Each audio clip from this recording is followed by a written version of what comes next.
Tilea's Troubles, Part 55, The Day of Mourning. Part 1. Quiete et pacifice, quietly and peacefully.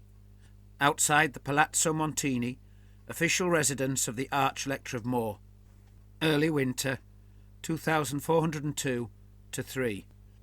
The street was quiet, more so than it should have been, for today the city was to mourn the passing of the Archlector Callictus II. And, as was traditional, a procession of high clergy and nobility would make its way through the crowds to the church of San Jacopo, at the gate of the Giardino Real di Moore. There was no corpse to carry, for Callictus had died in a distant defeat, with none lingering long enough to retrieve his remains. This fact made the day's holy rites even more important. Prodigious and powerful prayers were necessary to ensure that His Holiness, wherever he was, would lie quiete et pacifice, undisturbed by foul necromancy, even though not interred within the blessedly protective boundaries of a graveyard or tomb. Despite the absence of a body, there should still have been crowds. Lector Luigi of Arezzo, Callictus's deputy and now the foremost contender for the office of Archlector, found himself almost alone outside the palace. 2 acolytes attended him, one uncomfortably bearing a holy staff containing a potent collection of ancient relic fragments, the other clutching a golden chalice. 2 palace guards stood a little behind, but the street was otherwise deserted.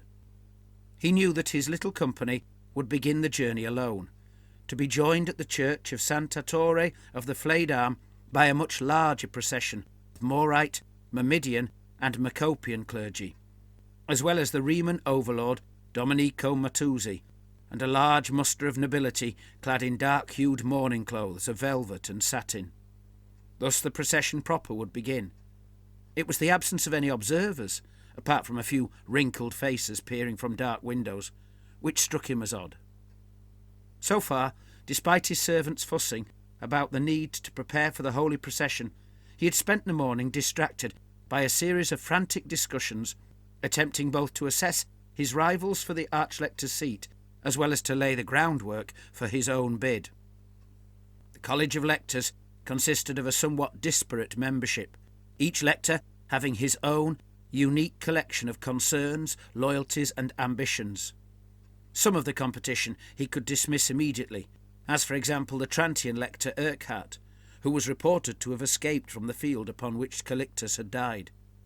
Yes, Urquhart once had considerable influence in Remas as the foremost ambassador for the Archlector, but this did not compensate for several unsavoury facts: that his see was in a state of ruin, his absent flock scattered or butchered, and, most damagingly, his office had been attained in rather violent and somewhat dubious circumstances, involving the convenient deaths of both his predecessor, Lector Silvestro Maruffi, and his ambassadorial colleague, Father Franco de Pistone.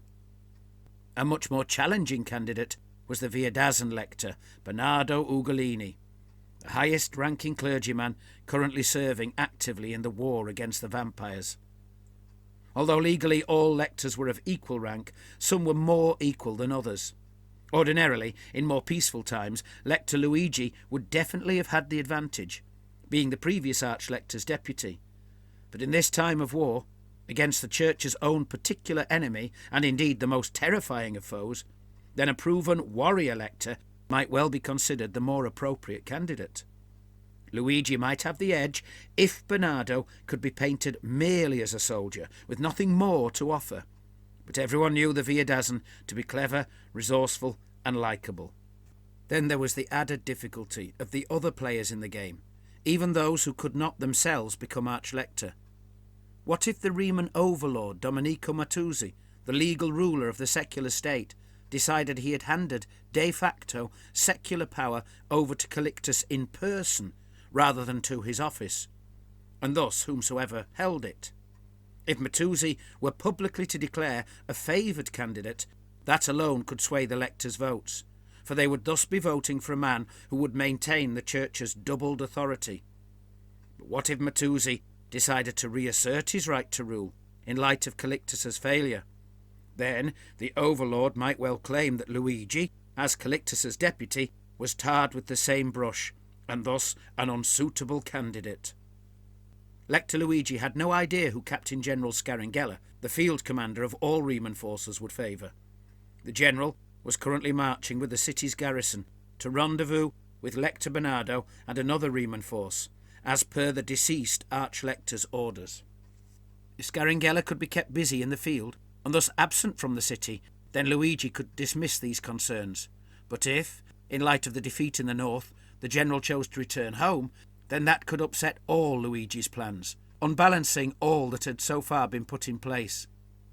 Worse still, if the general decided now was the time for martial rule, and proved capable of bringing it about, the whole game could change altogether, as the fate of Remas would lie in the hands of a pompous and proud buffoon, whose office was gained through merit of rank rather than any evident ability.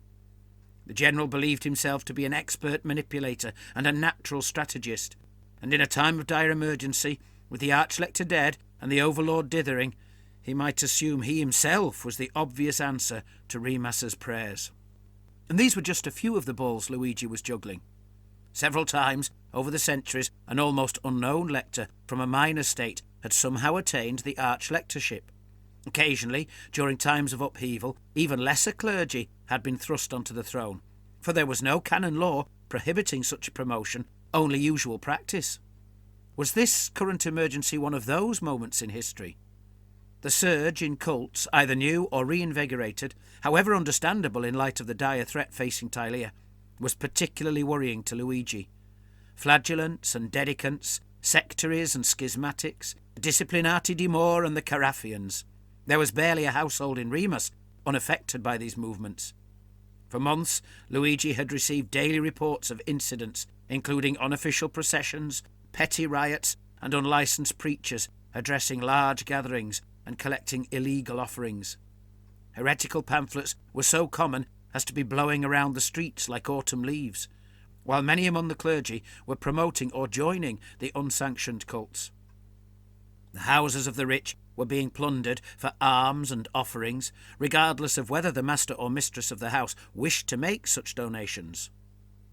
On one recent occasion, powerfully magical prayers, the like of which should not be accessible to mere street preachers, had whipped a mob into a frenzy so wild that many had torn each other and themselves to pieces, for want of any undead to launch their divinely inspired fury against. Even the graveyards were being disturbed, not by ghouls looking for bones to gnaw upon, but by cultists digging up corpses to burn, and so prevent them ever being resurrected.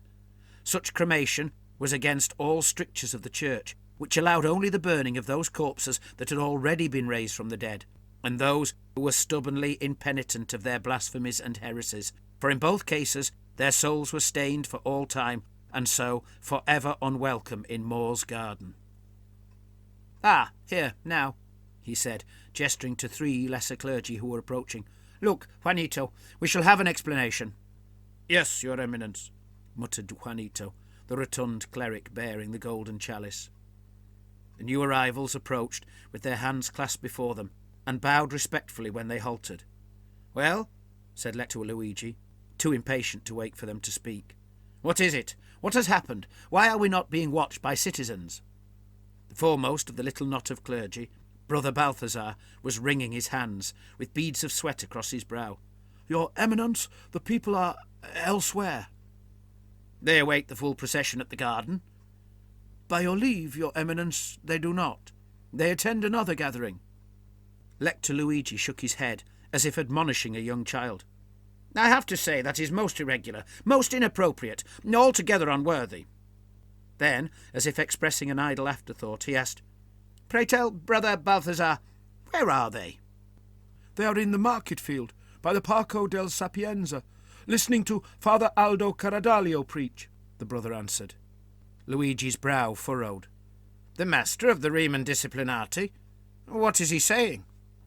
"I know not, your Eminence, but he has a large company of guards, and last night he was all the common folk were talking about."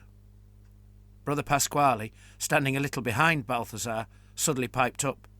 "Your Eminence, 'Tis said he would put himself forward as a candidate for the holy seat." Lector Luigi laughed, consequently having to straighten his mitre. "How can he make such a claim if he refuses to attend the mourning parade of the previous Archlector?" For a moment there was silence, until Balthazar realised that Brother Pasquale was not going to offer an answer, and said, "I think, Your Eminence, that there is little Caradalio or his followers do or say that is respectful of tradition." Then Pasquale did speak. "Caradalio preaches schism at the best, heresy at the worst. What he proposes is more radical than anything Sagranalo ever commanded. Nothing but Moor is sacred to him." Here he made the holy gesture of Moor's protection, then added, "Your Eminence, ought not soldiers be sent to disperse the disciplinati?" Lector Luigi clapped both his hands upon his face and began rubbing his eyes as if trying to wake himself up. When his hands fell away, he was blinking furiously. Eventually he spoke. No, we have insufficient soldiers. The palace guard are dispersed along the processional route, barely enough to protect the dignitaries as it is, while General Scaringella has taken the rest and the best." "Then, Your Eminence," asked Balthazar, "what are your orders?" "I shall have to speak with Caradalio myself, perhaps tomorrow," declared the lector. "In the meantime, we shall not forget tradition. Moore is honoured by such, and his church made all the holier by proper practices. Come, brethren, let us join in prayer before we go where we must." Part 2. Moore the Supreme. Beside the Parco del Sapienza. A company of disciplinati dedicants had formed a ring around the hastily built wooden platform. Unusually, for such lay brothers, most carried crossbows, which they held ready spanned as they scrutinised the crowd. Some among the watchers pondered the reason behind the crossbowmen. Were they expected to shoot any who approached too close? Or perhaps at those who made a nuisance of themselves by shouting abuse, complaints, or comments of any kind contrary to Father Caradalio's speech? No one was willing to test these theories, and instead all listened in silence, almost motionless. Most of the guards also stood stock still, their eyes alone moving to scrutinise the little portion of the encircling crowd before them, while a handful of guards strode menacingly back and forth, as if to better spot potential trouble causers. Nearly all the disciplinati wore hoods to their robes. Some had not pulled them up, all the better perhaps to inspect the multitude before them. Others, however, had made use of them, so that their eyes were concealed by the shadow so formed. Immediately beside the platform supporting Father Caradalio stood a brace of torch-bearers. Considering the afternoon's bright sun, their presence had to be symbolic. Of exactly what, time would tell. Perhaps Father Caradalio intended to talk a little of burnings, and had thought it right and proper that the flames should be ready lit. The crowd was kept at a distance that seemed inconvenient for an open-air speech, but Father Caradalio was no ordinary speaker. His voice carried impressively far, so much that there had to be magic wound into it. Although several scriptures spoke of holy men who could perform such a feat, it was not something that had been experienced in recent years. Sagranalo, more than 50 years previously, was the last known priest to have employed such an holy enchantment. Few listeners were surprised, however, for it was commonly held that the spirit of Sagranalo was reborn in Caradalio, returned from Moore's garden to the mortal realm just when he was needed, grown more powerful than before to suit a more dangerous time. The first time, it was said, he had been defeated by Tilea's own corruption, proving the realm was unworthy of him. Now, time again would tell whether the realm was ready for his guidance. This was Father Caradalio's speech. "Calictus is dead, his grand army scattered, the abhorrent foe victorious. Remas is threatened with oblivion. But know this, the threat is not fate, defeat is not inevitable. Remas need not be weakened by these losses. We can instead grow stronger. We simply need to do what must be done. Should we perpetuate Calictus's mistakes? Are we forced to repeat his errors? No, but we can learn from them.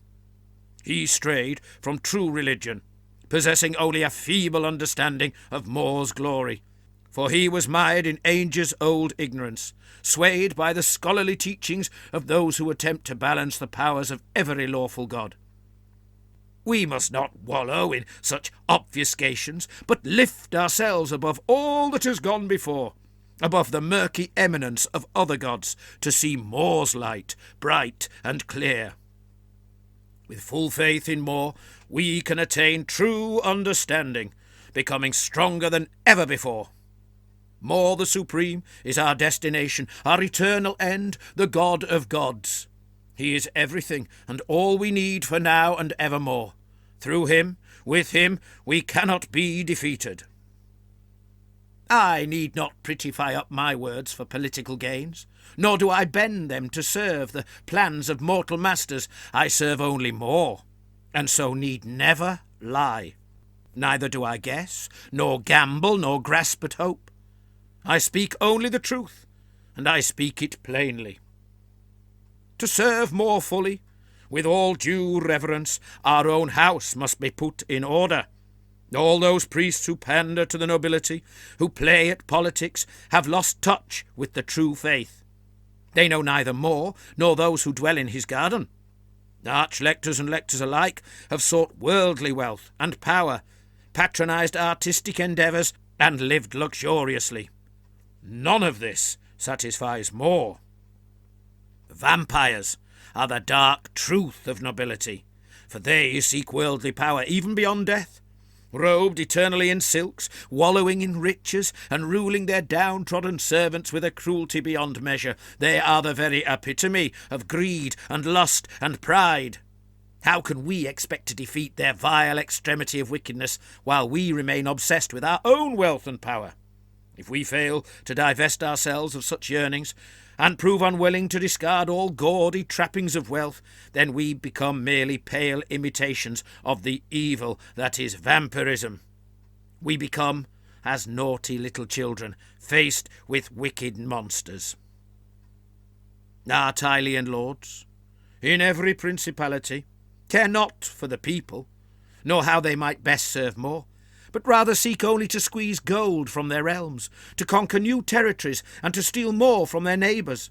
In pursuit of such, they are spendthrift with their subjects' lives, while miserly in the piling up of treasures. How many towns and villages have been plundered by rampaging armies, or razed to the ground to deny plunder to the enemy? These wars of spoliation, more suited to brute ogres and bickering greenskins, enrich the wealthy, but weaken the realm. In behaving this way, our nobility reveal their true nature as apprentices to vampirism. The poor are forced to watch their children starve, their daughters violated, and their sons mustered to fight for some lord's pride and ambition. And what becomes of all this wickedness?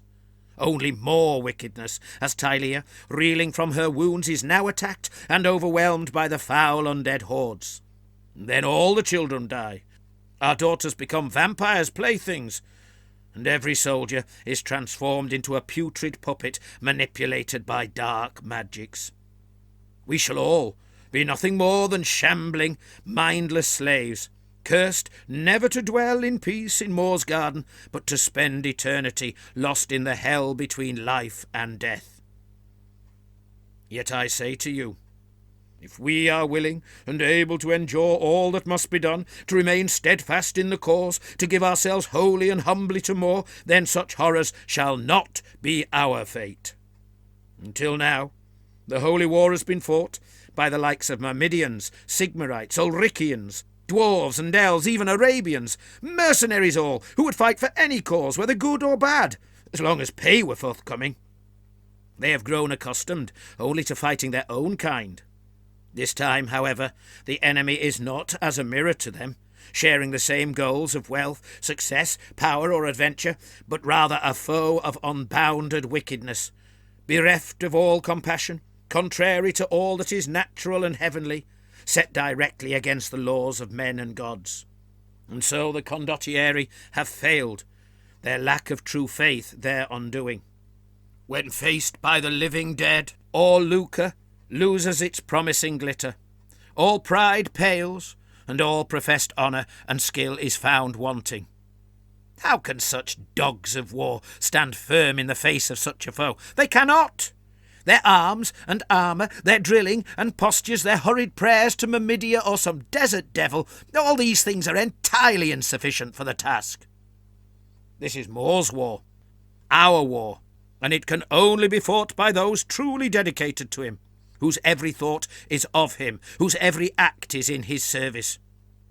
Who are these saviours, you ask? They are you, all of you, for you shall be warriors of Moor. There are those few among you descended from families of faith, possessing a purity of lineage that makes you his perfect servants, who have been taught from infancy to embrace the truth. You are ready to fight now, your mortal frames ripe to channel Moor's mighty will. And then there are the rest of you, the vast throng. Perhaps your blood is tainted through no fault of your own, or your understanding is weakened by false teachings, or your merit stained by past deeds and thoughts. Yet you too can be made just as perfect in the eyes of Moor, fashioned into his weapons, by nothing more nor less than scourging yourselves of all weaknesses and doubts, mortifying your flesh until all contrary desires and distractions slough away, relieving yourselves of all material distractions, and focusing your bodies, minds and souls on more and more alone. All distractions, trifles and trinkets must be destroyed. All those who will not obey Moor's command must be driven away, for our purpose is pure, and oneness is the very nature of purity. One God, one people, fearlessly striking the foe as one. We must weed out the unworthy, not merely to save their souls, but foremost to prepare Tilea for war, by ensuring that only the pure, the tried and tested remain, and that Moor's army is a perfectly honed blade. Who can doubt that our deadly justice is in fact a medicine, an act of both mercy and necessity, for the good of all, be they sinners in peril or the blessed of Moor, be they living or dead? How else can we become the limbs of Moor by which he can smite his enemies? Rank and nobility, officers and preferments are of no consequences to Moor. Anyone and everyone, no matter their title, must accept the truth, and gold buys nothing from Moor the Supreme. Straying souls must be punished, that they might be purified, and if they cannot correct themselves, then they must yield to Moor's justice. The irredeemedly wicked and sinfully weak among us taint Tilea, nor are they welcome in Moor's heavenly garden, so they must be burned, just as the undead are burned, for neither are welcome in the afterlife. True faith, regardless of wealth, power and office, is all that matters, and it is all that will save Tilea from the approaching evil. So I say to you, if you yourself have, or anyone else you know has, committed an error in the faith, then you must come before the inquisitors of the Disciplinati di Moor to confess or denounce. And I say to you, if you yourself, or anyone else you know, covets the glitter of gold, the gleam of gems, and the fangles and baubles of material prosperity, then rid yourselves, and others, of such distractions immediately. Tear up both sinful flesh and fancy fripperies. Burn away both evil thoughts and rich distractions. In this way we shall cleanse Remas of corruption, cure it of weakness, and so prepare it for the fight to save all that is good. Now, more than ever, we must nurture the vine that is the Church Supreme, cutting out all heresies, all vices, and all weaknesses from our hearts. When we are all made equal before Moor, in humility and purpose, cleansed of wickedness through penitential acts, he will pour his blessings upon us. Some will be gifted with the strength to fight fearlessly, for they will know that heaven awaits them.